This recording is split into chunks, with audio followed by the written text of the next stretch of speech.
Good morning, people in the world. Today it's Rob Mega here, and we are back for another episode of Star Atlas Chatter number 8. We're going to call this one Crew, Crafting, and Golden Tickets. So you know how we do. Let's jump right into it. So here we'll start off with Discord chatter. And the topic is Crew drop Rarity and mobile on hold. Okay, so the question was, is there a chance to roll up to the rarity of the purchased ship on Crew drops, or will all drops be completely random in rarity? So Michael answers this for us. With respect to Crew, you will receive the full Crew amount of the ship. Haven't determined what level of rarity they will receive. Actual came up with a fun idea over the weekend that would tie into that snapshot and drop. I think best case is an early next year snapshot and Crew drop.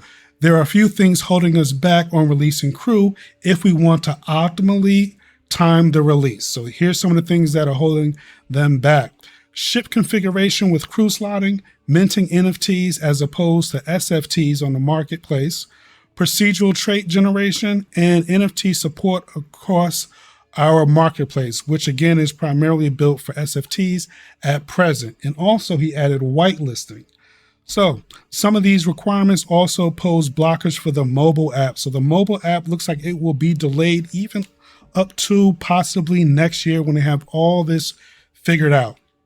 So this raised another question about whitelisting, and Michael gives us a little bit more detail here. He says whitelisting in a sense of priority access. So our community can get whitelisted first, for example, and then we can start opening access to Crew minting to other Solana communities and finally open to the public. So I think that is awesome.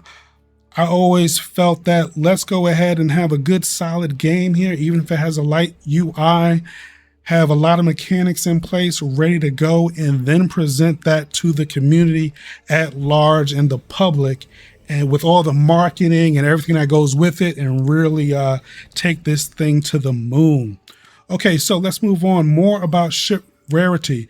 Does it mean anything? Now, this is a good question because over the months and years, I guess, the team has gone back and forth on ship rarity. What does it actually mean? It's been kind of confusing.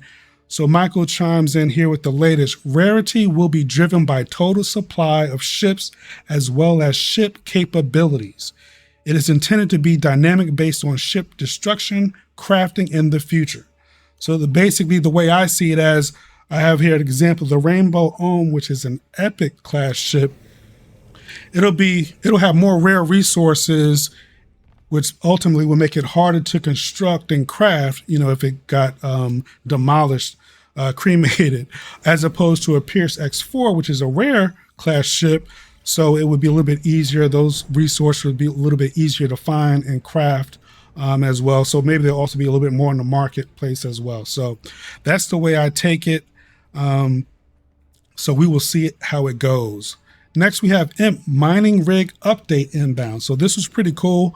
An astute community member noticed, and I didn't even see this, on the IMP tip. This is the picture of the tip here.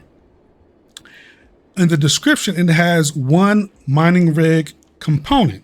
However, if you look at the IMP tap description and also the large IMP itself, there's no mining rig listed. So the question was asked, what's up with that basically?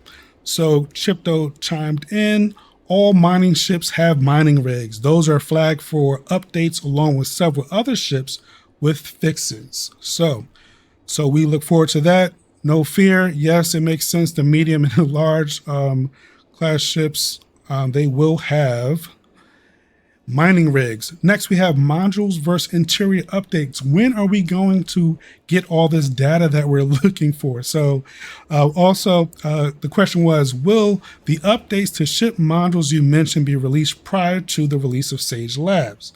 Chipto answers, I made sure lab stats are using the correct component/modules. I can't confirm when marketplace will be updated with new components and mods. Next question, do you have an ETA on when interior and station modules will be released? Chipto says, no, he does not. Interiors require the ship to be well into production in UE. So we may have to wait quite a while before we get those interiors components or details of the ships, which really is going to give us a very good idea of, what's what when it comes to ships, and we can compare better. So looking forward to that. The next we have, there was a lot of questions about fleets and forming fleets. What's the purpose of fleets? If you have one fleet full of 5 large ships, how is that compared to individual fleets of just one large ship in 5 different fleets? What's the difference? So is it arbitrary? Trying to get some more clarity on that. So we get some answers here from Chipto again. Fleets, the purpose of fleets. Bigger fleets are harder to kill. They're easier to manage, and there will be intra-fleet bonuses and also convenience. We get more. Chipto continues here where fleets are not just about combat. So there's a lot going into it that we need to think about. So in answering this question or responding to it, he gives us a very good insight into future gameplay and progression. So let me read this for you. Regardless, fleet size isn't arbitrary because combat isn't the only reason one would care about the size of their fleet.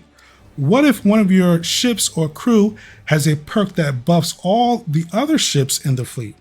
What if you're taking on a career mission that limits it to 1 fleet? Or you want to level a crew member's commander skill and it requires fleet size of some quantity gain more experience? What if you want to leverage the warp distance of one of your large ships by putting smaller ships with it in a fleet? What if you don't want your smaller ships to get one shot, so you increase the fleet size? What about stealth mechanics of the fleet? Food consumption, if a ship in your fleet has hydroponics. So the point is, fleet size is an intended mechanic that we would ensure has interesting trade-offs as part of player progression. Makes sense, looking forward to it. Next, we move on to the Atlas Brew. We did have Atlas Brew number 73, and we had Michael chiming in. He jumped in. It was a very great brew. You want to check it out. It got interesting to me when Michael came in and he said he is all in on golden tickets. So that has made me take a second look at golden tickets and rethink my initial game plan. And I'm looking forward to these golden tickets. But let me give you the summary of what he said about these tickets. Okay, so golden tickets will be craftable recipes that require inputs such as components. Crafting decision tree. So we're going to have decisions here. What do you want to do? Keep components, sell components, redeem components for golden tickets, sell golden tickets or redeem golden tickets to be entered into the weekly drawing, or redeem components for other assets with a guaranteed outcome. Okay, golden ticket crafting will be craftable on day 1, but the raffle system will not start for 4 to 6. So we'll have plenty of time to stockpile these golden tickets. Burned after use. Golden tickets are one-time use, but you have the option to use the tickets whenever you want on any given week. Components carry forward. Components will be usable in future releases of Sage, for example, possibly crafting and constructing star bases, etc. So I put the parentheses here because the team has again gone back and forth on this topic here. So for starters, we were always going to be able to craft star bases, use components to construct star bases. Then it changed and it said rec in Sage, the star bases will already be complete, so we won't need to craft them. Now it looks like with the latest from Michael, we will be using these components in the future to craft star bases and other components and things like that. So take that with a grain of salt. It seems like the team is still kind of debating that back and forth, but the moral of the story is the components that we make in Sage Labs, they will be usable in future iterations and all the way up to the full release of Sage and Starbase and everything that you have in front of us. Well, that's it for this week. I thank you for stopping by. We are going to sign off here, and I'm going to get back to Baldur's Gate 3. That game is sick. So I wonder if you guys are playing it as well. Let me know in the comments, or I'll make it out. See you next time. Out the buoy.